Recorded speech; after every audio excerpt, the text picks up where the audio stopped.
नमस्कार मित्रों, astro talkies में आप सभी का स्वागत है।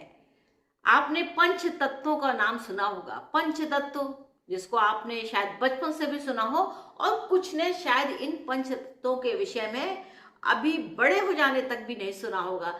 तो ये पंच तत्व क्या है? तो देखिए, सर्वप्रथम तो ये जान लीजिए कि ये पंच तत्व के बिना हम रह नहीं सकते। इन पांच तत्वों में से एक भी तत्व की अगर कमी हो जाती है तो जो मनुष्य है वह निष्प्राण हो जाता है। मनुष्य क्या, इस पृथ्वी पर जितने भी जीव जंतु हैं इनमें से अगर एक तत्व की भी कमी हो जाएगी तो वह निष्प्राण हो जाएगा। तो इन पंच तत्वों का बहुत अधिक महत्व है। तो ये जो पंच तत्व है वह है क्या? तो देखिए, सर्वप्रथम आती है अग्नि। अग्नि क्या है? अग्नि हमको हीटिंग देती है, एक तेज देती है, एक प्रकाश का पुंज होती है जो हमें दिखाती है कि कैसे काम करना है। या अग्नि की उष्णता से, यानी कि इसकी जो गर्मी होती है, यानी कि जो अंदर एक ज्वाला जल रही होती है अग्नि के रूप में, वह हमें उस निशान पर ले जाती है कि आपको कैसे करना है। जो दूसरा महत्वपूर्ण तत्व है वह है पृथ्वी तत्व, यानी कि जिस धरती पर हम खड़े हैं वह पृथ्वी तत्व है। आप प्राकृतिक रूप से देखिए कि आपने अग्नि को देखा है। अगर अग्नि अगर इस संसार से खत्म हो जाए तो क्या हम कुछ काम कर पा सकते हैं? सोचिए, जरा विचार कीजिए कि अगर घर से एक माचिस, एक दीपक, एक जो गैस जिस पे खाना पकाते हैं, अगर ये पूर्णतः समाप्त हो जाए, यानी कि सूर्य का प्रकाश भी समाप्त हो जाए, तो आपकी जो लाइफ एनर्जी है वो क्या रह जाएगी? तो अगर ऐसा होता है तो आपकी एनर्जी बेसिकली खत्म हो जाएगी। अगर आप सिंपल प्रयोग भी करते हैं, आप एक पेड़ को, एक पौधे को या एक बीज को बिना धूप के अगर आप अंदर रखें तो क्या वह स्फुटित हो सकेगा? नहीं होगा। क्योंकि इसी तरीके से पूरे जीवन को हर पांचों प्रकार के तत्वों की आवश्यकता होती है। तो अग्नि तत्व है, पृथ्वी तत्व है, वायु तत्व है, जल तत्व है और एक और होता है वह है आकाश तत्व। यानी कि जो आकाश तत्व की संज्ञा कही गई है वो बहुत अलग है। वो ईश्वर की एक सीधी हॉटलाइन होती है जिसके एनर्जी से हम सब काम करते हैं। और अगर हम राशियों को देखते हैं तो आकाश तत्व सिर्फ एक राशि को मिला हुआ है, वह है धनु राशि। यानी कि भगवान से जो सीधा कनेक्शन है वो इस धनु राशि में ही होता है।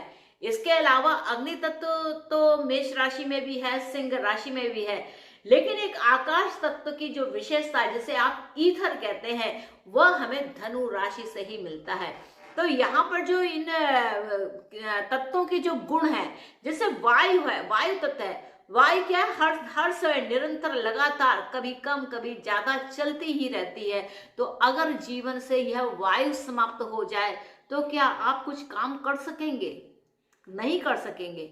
इसी प्रकार जल तत्व है। जल तत्व एक इमोशन से भरा हुआ है। अगर आपके जीवन से इमोशन खत्म हो जाए, यानी कि जल खत्म हो जाए, तो क्या आपका जीवन सफल है? कभी सफल नहीं होगा। तो इसी प्रकार जितने ये हमारे तत्व है, अग्नि तत्व, पृथ्वी तत्व, वायु तत्व है, जल तत्व है और एक जो स्पेशल है यानी कि आकाश तत्व, जो धनु राशि यानी कि गुरु से संबंध रखता है वाला जो तत्व है, वह बहुत ही स्पेशल होता है। इनमें से अगर एक भी तत्व अगर खत्म हो जाता है, समाप्त हो जाता है, या आप उसका प्रयोग नहीं करते, तो आपका जीवन जो है बिल्कुल समाप्ति की ओर बढ़ जाता है। आप इमेजिन करके देखिए कि क्या कोई जीव जंतु बिना अग्नि के रह सकता है? क्या कोई जीव जंतु बिना वायु के रह सकता है? क्या कोई जीव जंतु बिना पानी के रह सकता है? और ईश्वरीय कृपा यानी कि आकाश तत्व, तो वह भी यहाँ पर काम करता है। तो पृथ्वी, अग्नि, जल, वायु और अल्टीमेट जो भगवान की एनर्जी है, जो आकाश तत्व है, यानी कि अनंत सागर का जो अंतरिक्ष है, उसके बिना कुछ भी संभव नहीं है। तो यह जो पांच तत्व की हम आराधना करते हैं, तो अपने जीवन में अगर आप कुछ नहीं करते हैं तो कम से कम उन पांच तत्वों की अवश्य आराधना करें। आप किसी देवी देवता को अगर नहीं मानते हैं तो सूर्य, चंद्रमा, इन तारों को तो मानते हैं ना, इस आकाश को मानते हैं, इस धरा पर जितनी भी प्रकृति है उसको आप मानते हैं कि पेड़ पौधे हैं, आपको जीवन तो दिख रहे हैं। आपको सूर्य आकाश में अग्नि देता हुआ दिख रहा है, क्योंकि अग्नि जो सोर्स उससे आती है, यानी कि जो एनर्जी उसके द्वारा आती है, वह लाइफ को देने वाली है, यानी कि जीवन का जो तरंग है वह उस अग्नि के बिना नहीं संभव है। आप थोड़ी भी कल्पना अगर करें कि सूर्य अगर पूरी तरीके से बंद हो जाए तो आपके जीवन में क्या प्रभाव पड़ेगा, वायु अगर बंद हो जाए तो आपके जीवन में क्या प्रभाव पड़ेगा, अगर जल तत्व बिल्कुल आपके शरीर से समाप्त हो जाए तो आपके जीवन पे क्या प्रभाव पड़ेगा। तो ये जो मुख्य रूप से जो तत्व है, यानी कि ये जो पांचों तत्व हैं, यह हमारे लाइफ लाइन है, तो इनके बिना जीवन संभव नहीं है।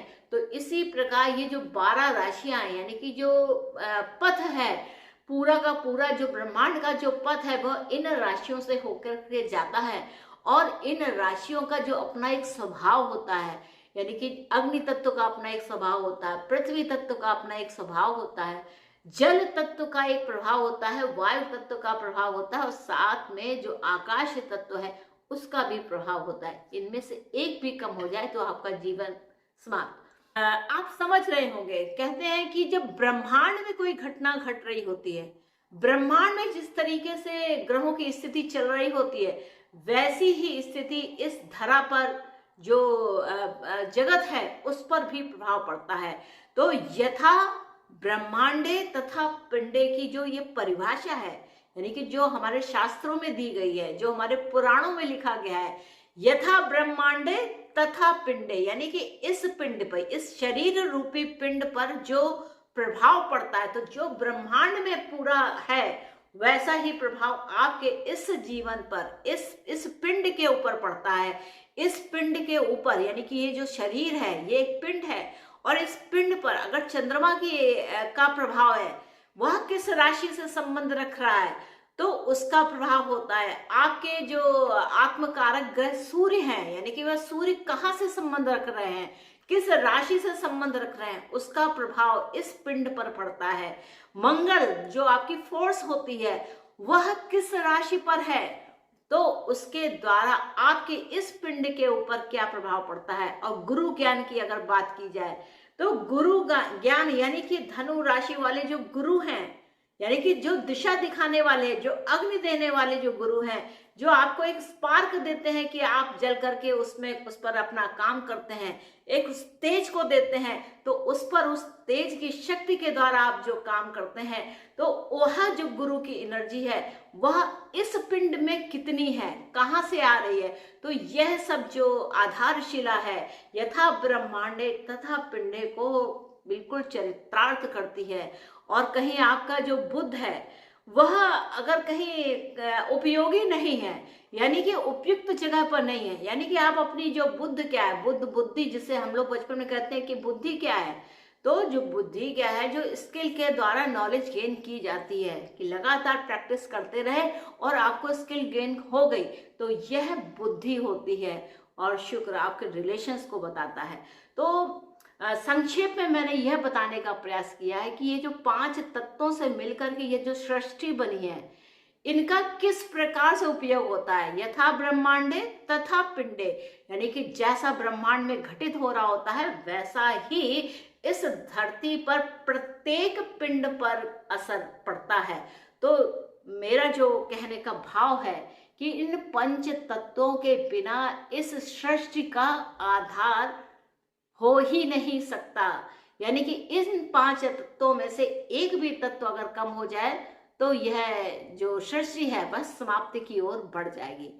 तो मित्रों, आशा है कि आपको यह रोचक तत्व अवश्य ही अच्छा लगा होगा, और आपने मेरे इस रोचक तत्व को अगर आपको समझ गए हैं तो आप इस एपिसोड को आप साझा कीजिए, लोगों के साथ शेयर कीजिए, फैमिली के साथ शेयर कीजिए, और इस चैनल को लाइक कीजिए, सब्सक्राइब कीजिए। तो मित्रों, मिलते हैं नेक्स्ट एपिसोड में किसी और सुंदर तथ्य के साथ। तब तक के लिए नमस्ते, और पंच तत्वों की पूजा अवश्य कीजिएगा।